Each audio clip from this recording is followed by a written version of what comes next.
Το περπατάω άνετη το τακούνι. Ο γιατρός μου είπε ότι μπορώ να φοράω τακούνι παρά το γεγονός ότι έχω κάποια έτσι τόσο μικρά μυοσκελετικά προβληματάκια. Βοηθάει το τακούνι. Όταν είναι μικρό, ναι. Όταν είναι μικρό. Το δικό μου είναι λίγο μεγαλύτερο, αλλά δεν έκανε και μεγάλη απόσταση. Τέλεια. Καλώς ήρθατε. Έχω στην παρέα μου τον κύριο Μιχάλη Παπαδακάκη. Είναι νευροχειρουργός και επιστημονικός διευθυντής του νευροχειρουργικού τμήματος Ίασης Γενική Κλινική Γαβριλάκη. Τι κάνετε? Καλά, καλά. Εσείς? Πώς πάτε? Εσάς σας αρέσουν οι γιορτές πριν μπούμε στο θέμα μας? Είναι μια περίοδος που αγαπάτε, περνάτε όμορφα, την περιμένετε πώς και πώς κάθε χρόνο? Κοιτάτε να δείτε, προσωπικά δεν την περιμένω τόσο. Δεν είναι ότι με ενθουσιάζει, ναι. γιατί συνήθως την περνούσα μέσα στα νοσοκομεία. Α, μάλιστα. Στο αλλά καθήκον, σίγουρα είναι κάτι το οποίο όταν είσαι εκτός, όταν είσαι με τα παιδιά, όταν είσαι στην οικογένεια, είναι κάτι που είναι ξεχωριστό. Βοηθάει στην ψυχολογία, βοηθάει να σκεφτείς πράγματα διαφορετικά από αυτά που έχουμε συνηθίσει εμείς δυστυχώς λόγω της δουλειάς να είμαστε. Εγώ εύχομαι, επειδή ακριβώς σήμερα για το επόμενο 20 λεπτό θα μιλήσουμε για δουλειά, εύχομαι μέσα σε αυτό το κλίμα να σας κάνουμε να αισθανθείτε και εορταστικά και άνετα. Εδώ είναι πάρα πολύ ωραία, πολύ ωραία στολιασμένα. Η κόρη μου θα τρελαινόταν. Μα έχουμε τις καλύτερες γι' αυτό. Έχουμε τις καλύτερες. Την επόμενη φορά να έρθετε με την κόρη σας. Σήμερα θα μιλήσουμε με τον κύριο Παπαδακάκη για τις παθήσεις της σπονδυλικής στήλης και τη θεραπευτική αντιμετώπιση τους. Νιώθω ότι είναι ένα θέμα που μας αφορά όλους, και αν όχι όλους, τους περισσότερους τελικά. Αυτό είναι αλήθεια. Τουλάχιστον ένα 80% του πληθυσμού κάποια στιγμή στη ζωή της θα έρθει σε επαφή με προβλήματα που έχει να κάνει με το μυοσκελετικό, με τη σπονδυλική στήλη. Είτε γιατί μας πονάει η μέση μας, είτε ο αυχένας μας, είτε επειδή το πόδι μας μουδιάζει, πονάει, ένας πόνος που πάει μέχρι από ψηλά, τη μέση, στο γοφό, στο μυρό. Σε μια τέτοια περίπτωση, σε αυτό που αναφέρεστε με το πόδι, μπορεί εμείς να κάνουμε λάθος διάγνωση? Γιατί συνηθίζουμε πια να κάνουμε και τις διαγνώσεις μόνοι μας. Έχουμε γίνει όλοι γιατροί ξαφνικά στη ζωή μας. Δυστυχώς, τις περισσότερες φορές ο κόσμος δεν το σπουδαιολογεί. Νομίζω ότι εντάξει, κάτι έπαθα, θα περάσει, και αφήνουμε προβλήματα τα οποία θα πρέπει να τα διαγνώσουμε νωρίς για να τα προλάβουμε, να μην χρειάζεται θεραπείες χειρουργικές. Τα αφήνουμε και χρονίζουν, επιδεινώνονται και μετά αναγκαστικά πρέπει να πάμε σε θεραπείες πιο έντονες. Τα μυοσκελετικά προβλήματα ανάμεσα σε παιδιά και ενήλικες διαφοροποιούνται? Είναι άλλη δηλαδή η αιτία που ένα παιδί στην εφηβεία, για παράδειγμα, θα παραπονεθεί για πόνο στην μέση και άλλο πρόβλημα ενός ενήλικα? Συνήθως ναι, γιατί τα παιδιά ούτως ή άλλως είναι και διαφορετικές το τι κάνουν. Δηλαδή, ο ενήλικας εξαρτάται και από τη δουλειά που κάνει. Αν κάνει μια χειρονακτική δουλειά, έχει πολύ μεγαλύτερες πιθανότητες να έχει ένα πρόβλημα που είναι πάνω σχάρι με τους δίσκους. Να κάνει μια δισκοπάθεια δηλαδή. Το παιδί συνήθως έχει προβλήματα δηλαδή θα πονέσει μέσα του λόγω του ότι μεγαλώνει, ότι ψηλώνει. Λόγω της ανάπτυξής του. Ένα είναι αυτό. Βέβαια, υπάρχουν και παιδιά τα οποία εξαρτάται από την ηλικία και από το τι κάνουν ακριβώς, αλλά που ασχολούνται πολύ με γυμναστήρια και αυτά, και μπορεί να έχουν κάποιες κακώσεις. Αποκλείεται δηλαδή ένα παιδί εκεί γύρω στην περίοδο της εφηβείας, ίσως και πιο νωρίς, αποκλείεται να δημιουργήσει κάποιο θέμα από την υπερδραστηριότητα στους δίσκους? Όχι. Υπάρχει πιθανότητα, αλλά είναι πολύ μικρότερη. Και εξαρτάται πολύ και από την κληρονομικότητα. Δηλαδή, και εδώ η κληρονομικότητα, παντού τελικά. Ναι. Οι αιτίες οι οποίες προκαλούν προβλήματα στη σπονδυλική στήλη, ειδικά για τις δισκοπάθειες, είναι όπως και άλλα προβλήματα. Δηλαδή, αγγελοπική σπονδυλίτιδα, ρευματοειδή αρθρίτιδα, όλα αυτά τα αυτοάνωσα έχουν να κάνουν πολύ με την κληρονομικότητα. Δηλαδή, είναι η κληρονομικότητα και η καταπώνηση. Και για τους μεγαλύτερους και μετά από αρκετά χρόνια και το κάπνισμα μπορεί να δημιουργήσει πρόβλημα. Μου δίνετε πολύ ωραίες, έτσι χρησιμοποιείτε λέξεις κλειδιά που θέλω να τις αρπάξω και να σας ρωτήσω. Μιλήσατε για αυτοάνωσα. Τα αυτοάνωσα εκδηλώνονται στην ενήλικη ζωή. Μπορούν να εκδηλωθούν σε μικρότερες ηλικίες. Συνήθως εκδηλώνονται πιο πολύ Υπάρχουν σε όμως μεγαλύτερες. υποβόσκουν, έτσι δεν είναι? Υποβόσκουν, ναι. Προφανώς είναι. Τα περισσότερα είναι γονιδιακά. Δηλαδή, έχουμε το γονίδιο εμείς το αυτοάνωσου, το οποίο όμως ανάλογα και με τις συνθήκες που ζει ο καθένας μπορεί να εκδηλωθεί κάποια στιγμή, αλλά συνήθως δεν εκδηλώνεται σε πολύ μικρή ηλικία. Εκδηλώνεται μετά τα 25-30 χρόνια. Μέχρι τα 25-30 λοιπόν. Μπορεί να μην έχει καμία ένδειξη. Μπορεί να μην έχει καμία ένδειξη. Και μπορεί και να υπάρχει και πολύ μεγαλύτερη ηλικία βέβαια και να μην έχει ένδειξη και να σου εμφανιστεί πιο μετά. Αλλά αυτό δεν είναι δύσκολο λίγο. Απλώς γνωρίζοντας το ιστορικό, πρέπει να είμαστε λίγο πιο ψαγμένοι. Δηλαδή να το σκεφτόμαστε ότι ξέρεις, μπορεί και να υπάρχει. Πρόληψη σε τέτοιες περιπτώσεις υπάρχει? Εξαρτάται από το πρόβλημα, αλλά η πρόληψη, ειδικά όσον αφορά τη σπονδυλική στήλη, είναι η σωστή γυμναστική. Όταν έχουμε το σώμα μας σε μια πολύ καλή φυσική κατάσταση, τότε μπορούμε να προλάβουμε πολλά προβλήματα που έχουν να κάνουν. Δηλαδή, η αγγελοπική σπονδυλίτιδα, παραδείγματος χάρη, η θεραπεία της, στην ουσία, εκτός από τα φάρμακα, που αυτά είναι, πάμε σε άλλη κατηγορία, το κολύμπι πάνω χάρη και η ήπια γυμναστική, όχι η βία, η ήπια γυμναστική είναι κάτι το οποίο θα μας κρατήσει ίσως και για πάντα χωρίς να χρειαστεί να κάνουμε κάτι παραπάνω. Όλα αυτά όμως, και η φαρμακευτική αγωγή και η σωστή άσκηση δρούν σαν μάλλον σαν θεραπεία ή σαν μία μέθοδο που κρατά σε καταστολή την εξέλιξη? Κρατά σε καταστολή στην εξέλιξη, γιατί δυστυχώς δεν έχουμε βρει θεραπείες που δηλαδή να πεις ότι όπως έχεις μια αμυγδαλίτιδα, θα πας στην αντιβίωση, το μικρόβιο που σου κάνει την αμυγδαλίτιδα τελειώνει, σκοτώνεται. Δεν υπάρχει τέτοιο όσον αφορά μέχρι στιγμής τώρα. Έχουν δειλά, υπάρχουν κάποιες θεραπείες με βιολογικούς παράγοντες, με διάφορα πράγματα, αλλά τα οποία αυτά είναι όμως συγκεκριμένα. Γι' αυτά πρέπει να μιλήσει κανείς με κάποιον ρευματολόγο για να του πει πώς θα χρησιμοποιήσει και αν μπορεί. Μάλιστα. Ποιες είναι λοιπόν οι πιο συνηθισμένες παθήσεις της σπονδυλικής στήλης? Κοιτάξτε, υπάρχουν καταρχήν τα οξέα προβλήματα που τα βλέπουμε σε ατυχήματα, σε οξέα προβλήματα, δηλαδή να κάνεις μια δουλειά η οποία να πέσει σε μια οικοδομή, ή να σηκώνεις ένα πολύ μεγάλο βάρος και να κάνεις ένα κάταγμα. Και υπάρχουν και τα χρόνια προβλήματα, τα οποία έρχονται σιγά σιγά. Αθρηστικά λειτουργούν αυτά, Ναι, και αυτό... Αυτό είναι που λέμε ότι λίγο, όχι σήκωσα μία τσάντα κάποια στιγμή και κάποια άλλη στιγμή κάτι έσπρωξα και εκείνη τη στιγμή ούτε πόνεσα ούτε έπαθα κάτι. Και τσούκου, έρχεται το πλήρωμα του χρόνου.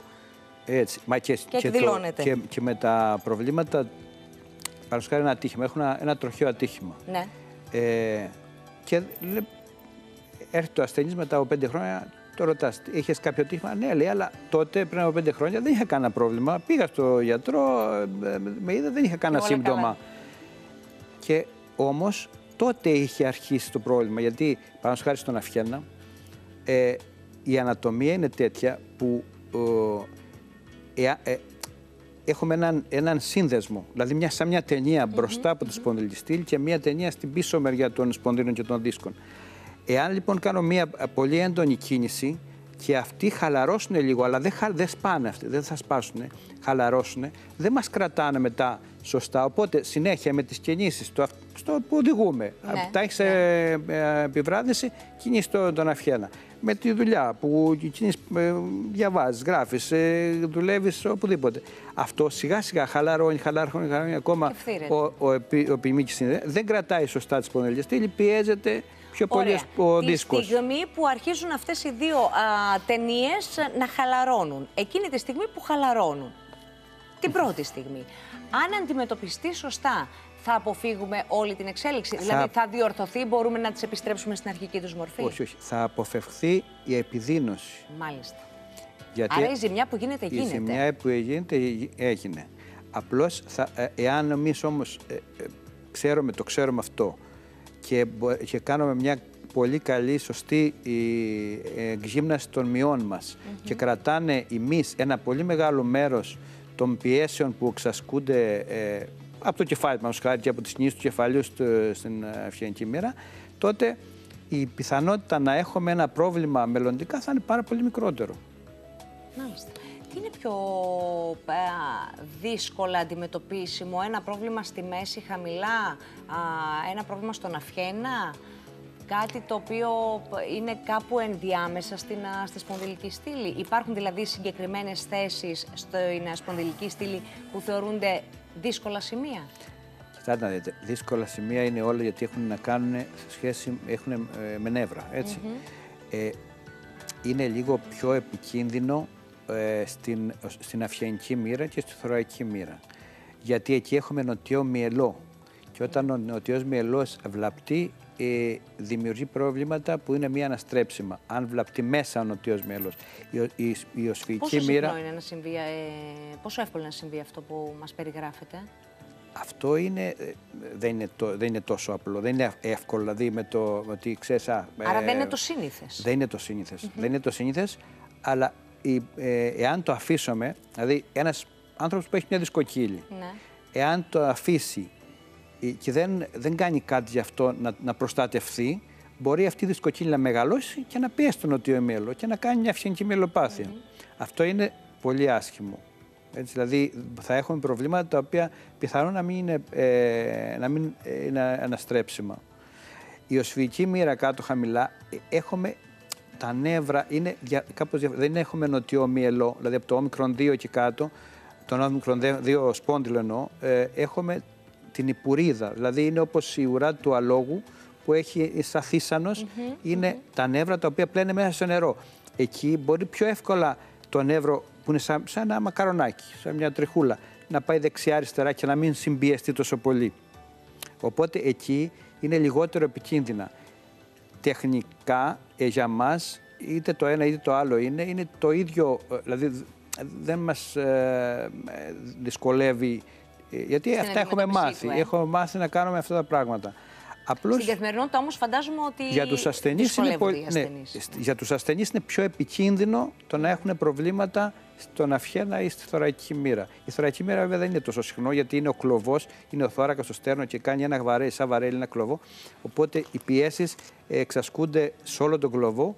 Οπότε δεν έχουμε τόσο μεγάλο πρόβλημα εκεί. Γιατί συμβαίνει να πονάμε κάποιες περιόδους μέσα στο χρόνο πολύ έντονα σε σημείο να μπορεί να παραλύει το χέρι ή το πόδι, να μην συνεργάζονται τα άκρα, να μην μπορούμε να μετακινηθούμε εύκολα, να μην είμαστε πολύ λειτουργικοί όπως θα θέλαμε ή όπως μας ξέραμε μέσα στην καθημερινότητά μας και κάποιες άλλες περίοδους μέσα στο χρόνο χωρίς να έχουμε κάνει κάτι, να είμαστε μια χαρά? Είναι ένα χαρακτηριστικό αυτό των παθήσεων της σπονδυλικής στήλης, να έχουμε υφέσεις και εξάρσεις. Και μάλιστα στην αρχή, στα αρχικά στάδια, τα διαστήματα των εξάρσεων είναι μακριά. Ενώ όσο πάει ο καιρός είναι πιο κοντά, έρχονται πιο συχνά και διαρκούν και περισσότερο χρόνο σε σχέση με πριν.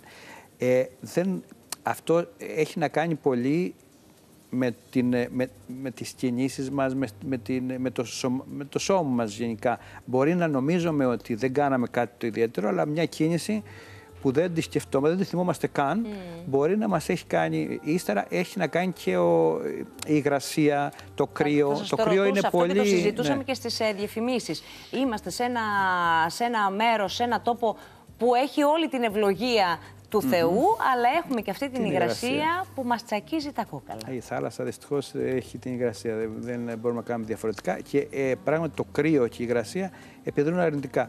Γιατί κάνει μυϊκό σπασμό το σώμα μας. Δηλαδή όταν κρυώνομαι είναι αντιδραστικό. Κάνεις ένα μυϊκό σπασμό και ο μυϊκός σπασμός είναι σαν να σηκώνεις βάρος. Ναι. Οπότε συμπιέζονται. Αν έχουμε μια δισκοκύλη πάνω χάρη, η δισκοκύλη επιδεινώνεται, γιατί είναι σαν να βάνεις βάρος στη σπονδυλική στήλη και να φουσκώνει ο δίσκος. Πάντως, στη διάρκεια των υφέσεων και των εξάρσεων και στα μεσοδιαστήματα που είμαστε καλά και λέμε εντάξει, πονούσα τώρα πριν μία εβδομάδα και για κανένα μήνα, αλλά τώρα είμαι μια χαρά και έχει περάσει και ένας μήνας ακόμα, οπότε μου πέρασε. Είναι παγίδα. Είναι παγίδα το γεγονός ότι έχουμε πάρει και ένα παυσίπονο, κάπως λίγο την έχουμε παλέψει, οπότε όλα καλά, δεν με έχει ενοχλήσει ξανά. Αυτό λειτουργεί ακόμα και αν δεν πονάει. Το πρόβλημα εξακολουθεί να δουλεύει. Το πρόβλημα δεν υποστρέφει, απλώς κοιμάται λίγο. Οπότε γι' αυτό είναι πολύ σημαντικό να μην σταματάμε την άσκηση. Η άσκηση είναι η σωστή άσκηση, έτσι. Η ήπια φυσιοθεραπευτική γυμναστική, τη λέω εγώ. Ναι. Έτσι, δηλαδή ασκήσεις οι οποίες θα μας μάθει ο φυσιοθεραπευτής και τις οποίες θα επαναλαμβάνουμε να είναι ήπιες συχνά, καθημερινά αν γίνεται, ή τουλάχιστον κάθε 2 μέρες, τόσο ώστε ο οργανισμός να είναι σε εγρήγορση, οι μυς μας να κρατάνε τη σπονδυλική στήλη σε σωστή στάση, ούτως ώστε και έστω και αν έχουμε κάποιες επιβαρύνσεις από αυτά που σηκώνουμε, με αυτό που κάνουμε, τις κινήσεις που κάνουμε, να μπορούν να ανταπεξέλθουν καλύτερα, αποσβαίνοντας ένα μέρος των κραδασμών και των πιέσεων. Πάμε λίγο στις γυναίκες, γιατί κακά τα ψέματα, εμείς οι γυναίκες είναι που τραβάμε και τα περισσότερα προβλήματα σε αυτή τη ζωή.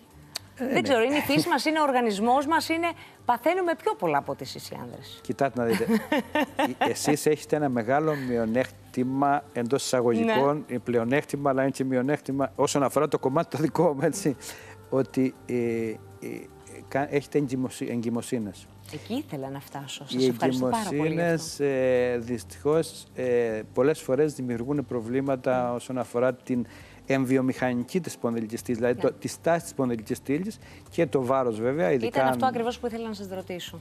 Αν η περίοδος της εγκυμοσύνης μπορεί να θεωρηθεί μια κρίσιμη περίοδος για τα μυοσκελετικά μιας γυναίκας. Βεβαίως. Βέβαια πρέπει να πούμε ότι έχει να κάνει και πολύ ότι οι γυναίκες έχουν πιο χαλαρούς συνδέσμους. Δηλαδή το μυοσκελετικά τους είναι πιο χαλαρά. Οι τένοντες, οι μυς δεν είναι τόσο γυμνασμένοι όσο οι άνδρες. Οπότε έχουν μια παραπάνω προδιάθεση να κάνουν κάτι το οποίο μετά τη γέννα και στην πορεία των χρόνων μπορεί μια γυναίκα να μην έχει ενόχληση και να έχουν περάσει αρκετά χρόνια από την γέννα της και έπειτα να βγουν κάποια προβλήματα στην επιφάνεια και να φταίει η εγκυμοσύνη. Όχι 100%. Ναι. Δηλαδή η εγκυμοσύνη μπορεί να φταίει. Μπαίνει στο ιστορικό. Όταν ο γιατρός δηλαδή θα πάει μια γυναίκα να πει πονάω εδώ. Είναι το 4ο πράγμα που ρωτάω εγώ. Μάλιστα. Είναι και ψηλά στη λίστα. Πόσα παιδιά και με εγκυμοσύνη και τι με καισαρική φυσιολογικό παίζει τοκετό. Βεβαίως παίζει ρόλο. Όχι τόσο μεγάλο, αλλά παίζει και αυτό ρόλο. Ναι. Είναι σημαντικό, γιατί σας λέω, το βάρος και η στάση για τόσους μήνες είναι κάτι που μπορεί να δράσει αρνητικά όσον αφορά την ανατομία του δίσκου. Αυτό που πολλοί λένε και ισχυρίζονται και το ακούω πολύ έντονα το τελευταίο διάστημα, ότι το άγχος είναι ένας παράγοντας που μπορεί να επιβαρύνει μια τέτοια κατάσταση. Φαντάζομαι όχι να προκαλέσει ένα πρόβλημα μυοσκελετικού. Όχι, προς Θεού όχι. Το άγχος είναι ένοχο για διάφορα άλλα. Το ενοχοποιούμε για ένα σωρό προβλήματα και πράγματι είναι. Ναι. Εδώ δεν θα δημιουργήσει. Μπορεί πράγματι να πυροδοτήσει μια κατάσταση ή να επιδεινώσει κάπως την κατάσταση. Και αυτό είναι απόλυτα κατανοητό, δηλαδή εξηγήσιμο. Πώς, όταν είμαστε αγχωμένοι, είμαστε σε μια υπερδιέρηση. Όλο μας το σώμα είναι σε μια σύσπαση. Είναι όπως και με το κρύο. Σωστό. Οπότε τι γίνεται, οι μυς μας είναι σε σπασμό. Είναι αυτό που λέμε, είμαστε στη τζίτα μονίμως. Ακριβώς. Ακριβώς. Το θέσατε. Οπότε μάλλον θα πρέπει να χαλαρώσουμε και να χαλαρώσει και το σώμα. Έχω ασθενείς οι οποίοι τους έχω δώσει αγχολητικό. Και έχουν βελτιωθεί πάρα αυτά. Φοβερό. Είναι η χειρουργική επέμβαση σε τέτοια προβλήματα η έσχατη λύση ή ποια τα πράγματα είναι πιο απλά? Κοιτάτε να δείτε, οποιοδήποτε χειρουργείο, ακόμα και ένα νύχι να βγάλεις, είναι κάτι το οποίο είναι απευκταίο. Δηλαδή, προσωπικά εγώ δεν θα ήθελα να μου κάνουν κάτι που δεν είναι απόλυτα αναγκαίο. Έτσι. Οπότε, το χειρουργείο από μια μεριά λύνει πάρα πολλά προβλήματα, αλλά πρέπει να γίνεται όταν κριθεί με αντικειμενικούς όρους, έτσι, Ναι. ότι δεν μπορεί να κάνεις κάτι καλύτερο. Δηλαδή είναι το τελευταίο πράγμα που θα κάνεις. Πλέον έχουμε πολύ καλές δυνατότητες να βοηθήσουμε τεχνολογικά και από άποψη εμπειρίας νέων τεχνικών όσον αφορά την χειρουργική αυτή καθεαυτή. Έτσι, με μικρές τομές, με μικρές καταστροφές. Παλιά κάναμε... Και με καλύτερη αποκατάσταση μετά. Πολύ καλύτερη. Να σκεφτείτε ότι οι περισσότεροι ασθενείς που για δισκοκύλες, ειδικά που έρχονται που χειρουργώ εγώ, στη δεύτερη μέρα είναι στο σπίτι τους. Στο σπίτι τους. Νομίζω ότι θα μου λέγατε ότι τη δεύτερη μέρα σηκώνονται. Όχι, την πρώτη μέρα σηκώνονται. Δηλαδή, μόλις ξυπνήσουν από την Άργος, ξέρω, το πρωί χειρουργούνται, το απόγευμα ξυπνήσουν, το βράδυ σηκώνονται, περπατάνε. Την επόμενη μέρα το απόγευμα συνήθως είναι σπίτι τους. Οπότε έχουμε μια πολύ καλή, ένα πολύ καλό αποτέλεσμα, αλλά πρέπει να είναι στοχευμένα τα χειρουργία. Δηλαδή, δεν μπορείς να... Ένας άνθρωπος που έχει προβλήματα, είναι σε μια μέση κατάσταση, δηλαδή είναι ένα πρόβλημα, αλλά όχι πολύ μεγάλο. Εάν πάνε να το χειρουργήσεις, υπάρχει πολύ μεγάλη πιθανότητα να μην βελτιωθεί. Ή τουλάχιστον να βελτιωθεί πολύ λίγο που δεν άξιζε το χειρουργείο. Αυτοί που έχουν πραγματικά ένδειξη είναι αυτοί που έχουν μεγάλα προβλήματα. Σε τι ποσοστό περίπου είναι οι άνθρωποι οι οποίοι πρέπει να μπουν στο χειρουργείο για τέτοια θέματα? Τώρα εκεί δεν ξέρω να σας πω, αλλά δεν είναι το 90%. Ναι. Έτσι. Δηλαδή, το χειρουργείο είναι ένα 20%, ούτε 15-20% είναι αυτοί που στο τέλος θα φτάσουν στο χειρουργείο, θα πρέπει να φτάσουν στο χειρουργείο. Εκτός και αν δεν κάνουν αυτά που πρέπει να κάνουν, δηλαδή τη συντηρητική αγωγή που προτείνεται. Δηλαδή, υπάρχουν άνθρωποι που λένε «Μα εγώ δεν μπορώ να πάω να κάνω γυμναστική, ρε παιδί μου». Και αυτό σας το ρωτούσα, υπάρχουν ασθενείς που έρχονται και σας λένε «Γιατρέ, εγώ δεν θέλω να πονάω, δεν μπορώ, το παίρνω το χάπι, κάνω τις ασκήσεις και κάπως ξεχνιέμαι και ταλαιπωριέμαι, οπότε βάλτε με στο χειρουργείο να ξεμπερδεύουμε». Υπάρχουν. Ισχύει αυτό όμως με το χειρουργείο, τελικά ξεμπερδεύουμε? Δηλαδή το χειρουργείο είναι η μέθοδος που θα θεραπεύσει 100% το πρόβλημα? Όχι. Το 100% δεν μπορούμε να το δώσουμε. Μάλιστα. Δεν μπορούμε να κινηθούμε. Είναι παγκοσμίως. Δηλαδή, αν μπει κανείς στη βιβλιογραφία, αν πάει να δει, είναι από 85 μέχρι 95% η επιτυχία. Το 5 με 15% δεν έχει καλά αποτελέσματα η σπονδυλική στήλη. Δεν είναι αυτό που λέει ο κόσμος, γιατί ο κόσμος πολλοί έρχονται και μου λένε «Α, η σπονδυλική στήλη δεν πάει ποτέ καλά». Δεν είναι έτσι. Έχει ένα 85% σίγουρα. Είναι τεράστιο το 85% είναι πάρα πολύ μεγάλο. Έτσι. Αλλά όμως δεν είναι ότι δεν ξεπερδεύεις 100% πρώτον, και δεύτερον πρέπει να πούμε ότι και μετά το χειρουργείο δεν είναι κάτι το οποίο θα πεις «Α, είμαι καλά». Τελειώσαμε τώρα, πάμε παρακάτω. Δηλαδή αυτοί που πάνε καλά, το 85% που πάνε καλά, πολύ καλά. Εντάξει, τώρα θα κάνω ό,τι θέλω και όπως το θέλω. Δεν είναι έτσι. Είναι μια λαβωμένη περιοχή και πρέπει να την σέβεσαι. Πρέπει να τη σεβαστείς και να την προσέξεις. Βεβαίως. Πρέπει να την προσέξεις, γιατί στο μέλλον, αν δεν την προσέξεις, θα σου δημιουργήσει άλλα προβλήματα. Θα σου νομίζω ότι πρέπει να έρθετε ξανά, γιατί έχουμε να καταρρύψουμε πάρα πολλούς μύθους γύρω από τα χειρουργία στην σπονδυλική στήλη. Πραγματικά δεν προλαβαίνω να σκεφτώ την ερώτηση και μου την έχετε απαντήσει και σας ευχαριστώ πάρα πολύ γι' αυτό. Υπάρχουν απαγορευμένες ηλικίες για μια χειρουργική επέμβαση στα μυοσκελετικά? Ηλικίες όχι. Εντάξει, τώρα αν ο άλλος έχει... βασικά εξαρτάται από τη γενική κατάσταση του ασθενή. Ναι. Δηλαδή, εγώ λέω το εγώ γιατί εγώ αυτά που κάνω εγώ μπορώ να τα πω. Έχω κάνει σε ασθενή μέχρι 83 χρονών χειρουργείο και μεγάλο χειρουργείο. Έτσι. Αλλά δηλαδή ένας που είναι 90 χρονών με πολύ καλή κατάσταση, γενική κατάσταση, θα σκεφτεί εγώ προσωπικά θα σκεφτώ πάρα πολύ να τον βάλω χειρουργείο, γιατί είναι επικίνδυνο. Δεν εξαρτάται μόνο από εμάς. Δηλαδή, εγώ τεχνικά, από άποψη τεχνικής, θα τον χειρουργήσω, δεν θα έχω κανένα πρόβλημα. Είναι βέβαια και το κομμάτι της αναισθησίας. Το θέμα ακριβώς. Θα τον δει ο καρδιολόγος, ο αναισθησιολόγος, ο πνευμονολόγος και θα μου πει αυτό είναι αυξημένο ρίσκο. Σωστά. Το ρίσκο δεν θα το πάρω εγώ, θα το πάρει ο ασθενής. Ναι. Οπότε εκεί. Όμως, εάν ένας ασθενής, όπως έχει έρθει ασθενής και μου έχει πει, γιατρέ, Εάν δεν με χειρουργήσει, εγώ θα πέσω από τον μπαλκόνι. Και ήταν εγώ 82 χρονών και πατέρας συναδέλφου. Έτσι. Και μου λέει, δεν μπορώ να κάθομαι σε μια καρέκλα. Θέλω να χειρουργηθώ. Ή θα χειρουργηθώ ή θα πεθάνω. Δεν με ενδιαφέρει. Έχει δικαίωμα. Βεβαίως να έχει καλύτερη ποιότητα ζωής. Δεν το συζητώ καθόλου. Δικαίωμα. Και εμείς έχουμε υποχρέωση να κάνουμε ό,τι είναι δυνατόν να το βοηθήσουμε. Στον πόσο καιρό από την ώρα που θα ξεκινήσουμε να πονάμε πρέπει να σας έρθουμε? Άμεσα. Γιατί από τη μία λέμε εντάξει, τώρα ένας πόνος ήταν, δεν τρέχει και τίποτα. Δεν θα τρέχουμε κατευθείαν στο γιατρό. Ή λειτουργούμε έτσι, ή πάμε στο άλλο άκρο και πονάμε ή πάμε αμέσως.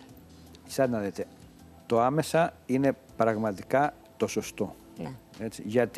Γιατί εάν γίνει σωστά η διάγνωση, μπορεί να γίνει σωστά η θεραπεία και να προλάβουμε πράγματα τα οποία δεν προλαμβάνονται μετά από κάποιο καιρό που θα έχει παγιωθεί μια αρνητική κατάσταση στον οργανισμό. Ωραία, οπότε εγώ έπρεπε να είχα έρθει χθες σε εσάς, θα το δρομολογήσω. Προλαβαίνετε σήμερα. Προλαβαίνω σήμερα μετά τις 6, τέλεια. Τέλεια, το κλείσαμε το ραντεβού σας, ευχαριστώ θερμά. Και εγώ θα χαρώ πολύ να τα πούμε ξανά. Όποτε να είστε καλά και καλή δύναμη.